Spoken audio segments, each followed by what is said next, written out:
Hey, welcome to Tim's Vinyl Confessions. I'm Tim Derling. Thanks for watching.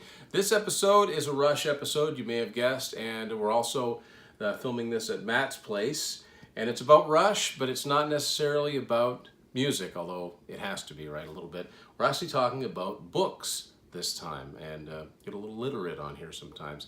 And Matt's got something very, very special. He's been holding on to it, and he's been waiting, and this is going to be the big reveal. But before we get to what Matt's got for you, I thought I'd go through the books that I have about Rush. There's plenty of them out there. You know, some of them are authorized, some of them not so much. Neil Peart himself has several books, of which I only have two, but I'll go over what I've got.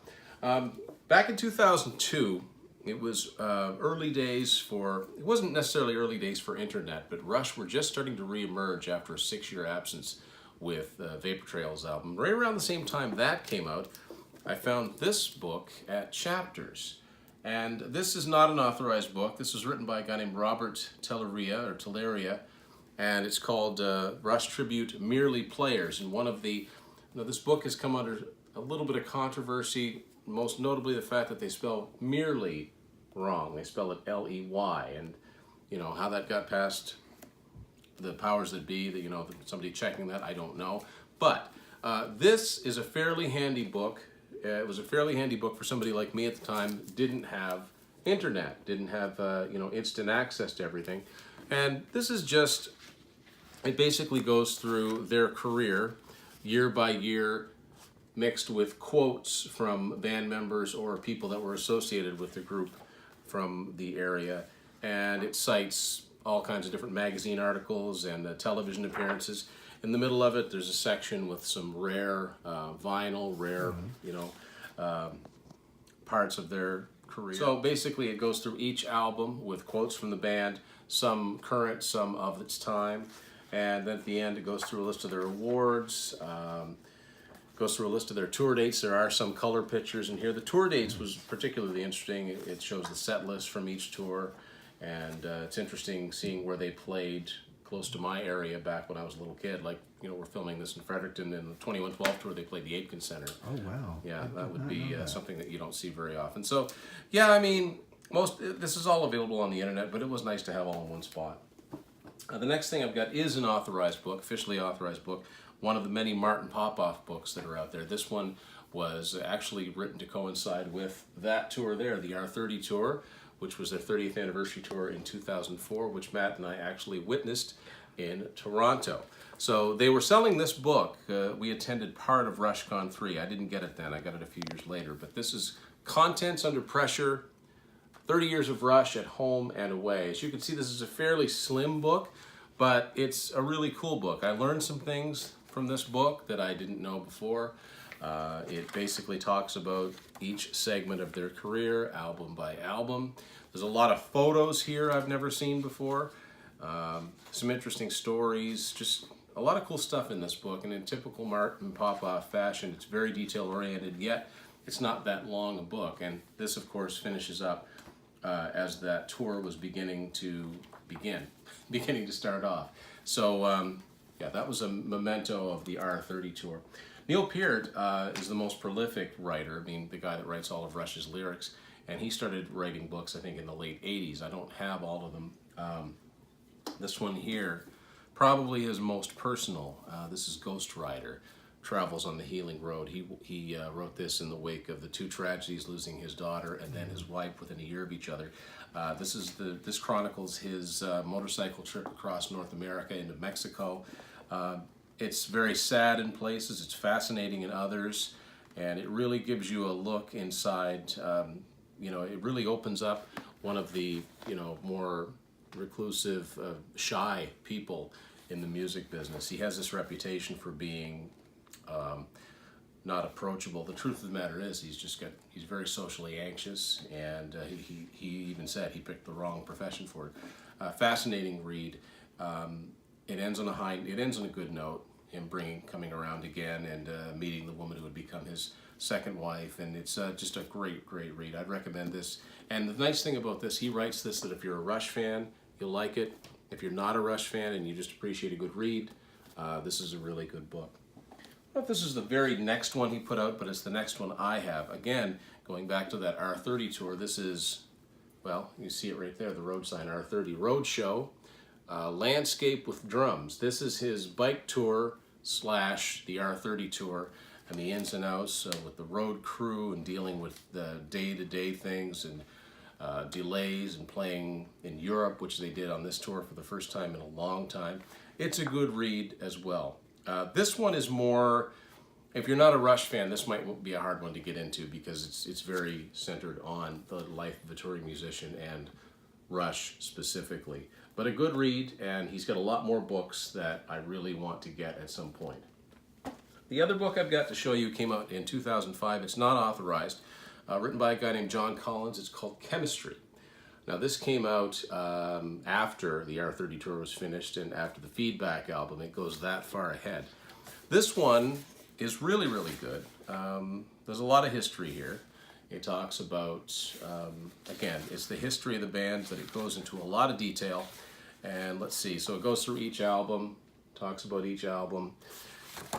At the end, what I like about this is it has a lot of quotes from a lot of different people, whether it's road crew, producers, managers, and it highlights each person and their, what their connection to Rush is. It might be a tenuous one, a very small one, or it might be a huge one, like, for instance, Hugh Syme. Hugh Syme's played a huge role in Rush's career, doing all of their artwork, most of their artwork. So this is a good book. Learned some things from it. There's some funny parts, things that I didn't know before. When you hear a certain song now, I'm reminded of it. And that's what I've got for Rush books. Now we're about to see what Matt has. All right, now this is something that I very rarely do, but this is a book. It's meant to be read. It's not like there's a CD counterpart, no pun intended. So Matt is about to open this sucker up. I've had this for a few months now. I've been saving it for the right occasion. We're going to dive in to the big, beautiful book of Ace. The texture. Let's hope it's bound better than history. Ow! Okay, let's zoom in on this. Let's see what this is all about. Let's have a look at the back, too. Yeah. There's a thing on the back here. I can just pull it off. So look at that texture. Wow. So that's just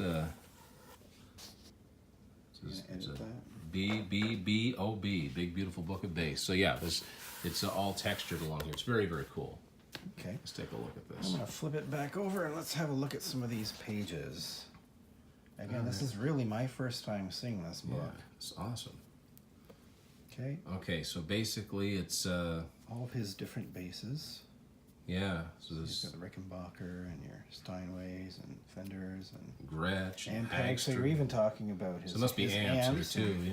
Yeah. So let's just so there's the intro, Big Book of Bass, Big Beautiful Book of Bass.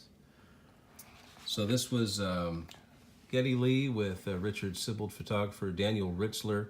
I think he used to be on the New Music. He used to be an interviewer. Okay. So that's a very unusual looking. Yeah. So I'm sure each of these bases somewhere it says what it is. Yeah. So contents. That's very cool. Yeah, so he's actually got it broken down by brand. Here's his Fenders, his Gibson and Epiphones, Rickenbacker, Hofner, Ampeg. I assume that as amplification. Yeah, Around the World in 80 Bases, my favorite headaches. Forward by Terry Foster. Now, I'm not 100% sure who Terry Foster is, but Backward by Alex Lifeson. We all know who he is.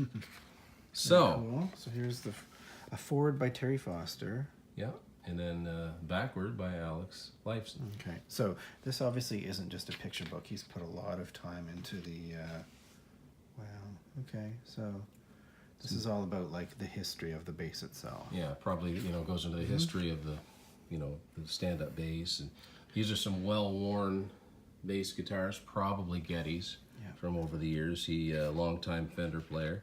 That's a picture of the Beach Boys. Oh, very cool. Yeah. Wow.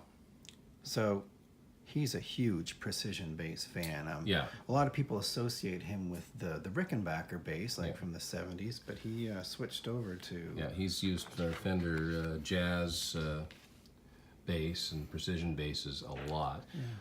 Funny thing is, that doesn't look unlike the old Harmony bass I used to have with that Oh, wood grain yeah. finish. That's excellent. Yeah. So what I'll do, I'll just kind of flip through everything, and if there's anything you want to stop on, Yeah. Tim, just let me know. So it goes into detail. I mean, right down to the bridge, the pickups, the strings. Yeah, this is awesome. It's going to be quite a read. 1955. Yeah, so Precision these are- bass. Oh my. And there are sections here where if there's a famous bass player that uses a particular type, I'm assuming it will show them playing it. That's an interesting paint color on that one. So now On page 45, and we're still into the Fender basses. Yeah. So I'm just going to skip a little bit. Yeah. Here's some more Fender stuff. Probably going by, yeah, so we're into the 60s stuff. Now we're okay. Now 61. that's a very identifiable bass for Getty, the Fender Jazz bass. You've seen him play that one a lot. Yeah, this is cool. Oh, wow. Yeah, this. Okay, we are going deep into. Yeah, he warned Still us. in the He- 60s. in the interviews, he warned us. This is Going to skip a few more yeah. here. So now we're into the early '70s. Another picture of the okay. Oh, This here we go. interview with John Paul Jones, which was a pleasure for Getty because I mean, you know, not only is he a famous bass player, big influence, I'm sure. Absolutely. Led Zeppelin as a band was a big influence on Rush. Now we're into, now we're into the Gibson and Gibson. Epiphone. These are companies you and I know well. We have their wares. Look at that, violin basses. Okay. Brief history. So he's going not only into the basses, but the history of the actual companies and. The woods that were Yeah. used. So there's SG basses, probably because Getty was a big fan of Jack Bruce from Cream. Sorry, not Queen. And yeah, I love some of these paint colors here. Here we go. Now we're into the Gibson. Now these Alex Lifeson played guitars like 355s that look much like these basses here. You get your F holes. Yeah, no pickups on those. Interesting. Okay, let's skip ahead a little bit more. So now So now we're back in the Oh, check it 60s. out.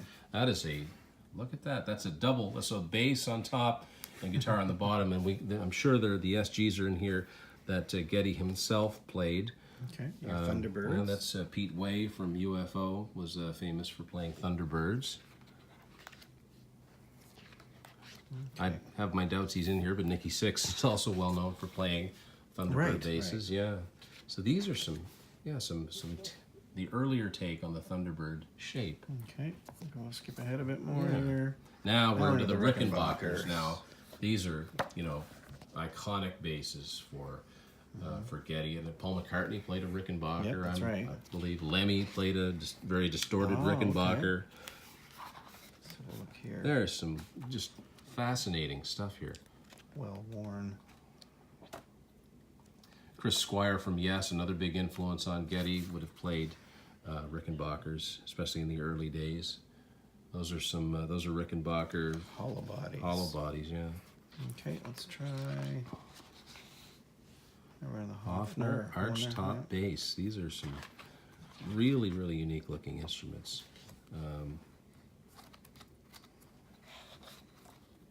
Getty looks to be a bit of a completionist as far I think as, so. I think whether it comes to collecting baseball memorabilia or wines, he goes all in. Now these are really interesting because there's see-through sections of them. It's a fretless. Yeah, fretless basses are scary. White copper. Okay, no, I guess These are- Ampeg. We're talking about Ampegs making their own. Oh, basses. basses. Wow, look at that. There's the fretless. Yeah. What do we got here? Okay, here's the Around the World. Around the 80 world in 80 basses. bases. His two puppers. Yeah, and he's reading a Dr. Seuss book. Wow. Okay, all the different logos. Dan Electro, branding. Elite, Vox, National. Yeah, some companies are still around, some not around, or they were bought by other companies, and I'm sure all of that is explained. That's a really interesting shaped bass there. But some of these look almost like guitars. Okay, Dan Electro, you've seen, that's a 6-string bass. You hear a 6-string bass on Back in the Saddle by Aerosmith, and Jimmy Page uses the Dan Electro. Well, he uses all kinds of things. Okay, Nervous Les Claypool from Primus. Good friend of Geddy's. Primus toured with Rush, of course, led, three-piece led by bassist and vocalist. They had a kinship. There's the Monkees. Yeah. There's the Monkees. Who's this over here on that page? Davy Jones, of course. It's still the Monkees. Now these are interesting. These are Hagstrom's. I believe they're called Music Maker guitars. They make guitars like this too. If you're an April Wine fan, you'll recognize that guitar as Miles Goodwin had it. It's on the cover of the Electric Jewels album. Interesting. Skip ahead a little bit. Hagstrom's from the late 60s. Love that finish. Black Wow. sparkle. Getting close to the end here. Yeah. Box in a nutshell. There's the teardrop-shaped bass. Makes me think of like old Stones footage. Things like that. Okay. Well, there's another black sparkle. Yeah, some of these are, I'm not even sure how to pronounce them. He really went all in on, these are the bass guitars. Oh, wow. So now we're... Black metal top. Yeah. Daisley. Interesting. Does that have something to do Oh, with that Bob would, what it Daisley? does, yeah. Enter Bob Daisley. Of Ozzy fan? Yeah. Holy cow. There's some random memorabilia here. Very cool. My favorite headaches. Yeah. Stage and recording gear. Okay, there's your Rickenbackers. Yeah. There's the... You would have used that for Xanadu. Songs like that, A Passage to Bangkok.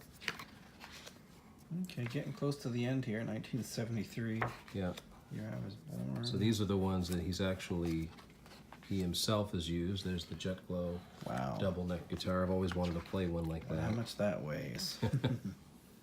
Yeah, that's a famous Another photo double of Geddy neck. with his, now he would play the stuff all on one keyboard. Then he had a great big bank of keyboards. There's the, Whoa. yeah, that's a really weird bass, and there's really not many photos of him playing it. He played it very, very briefly around the 2112 All the World's a Stage era. Odd shaped instrument, but very cool. And check out the inlays. So the inlays look like teardrops as well. Okay, so there's his well-worn Fender Jazz bass. You've seen him, no end of photos. The Clockwork Angels insignia on there. Yeah, that bass has had some wear and tear. Okay, almost at the end here. So here's a big, beautiful book of bass on tour. This folds out. Oh, wow. So photos of Geddy on stage. These are more recent photos. So I'm playing a Thunderbird. It's not something you see very often. Yeah. Now he's gone on quite a few interviews I've seen with him talking about how he's even changed the way that he plays his bass now. Yes, he plays it with more feel, more rhythm than just playing the complicated time signatures. Oh, geez. Yeah.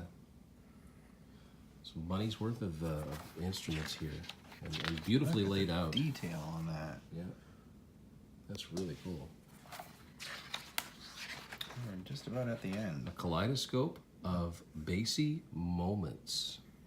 Right, from 1490. Yeah, all the way up to, so here we are in 1980.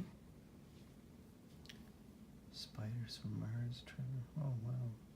1977, first 12-string bass designed by Cheap Trick's Tom Peterson. Dusty Hill.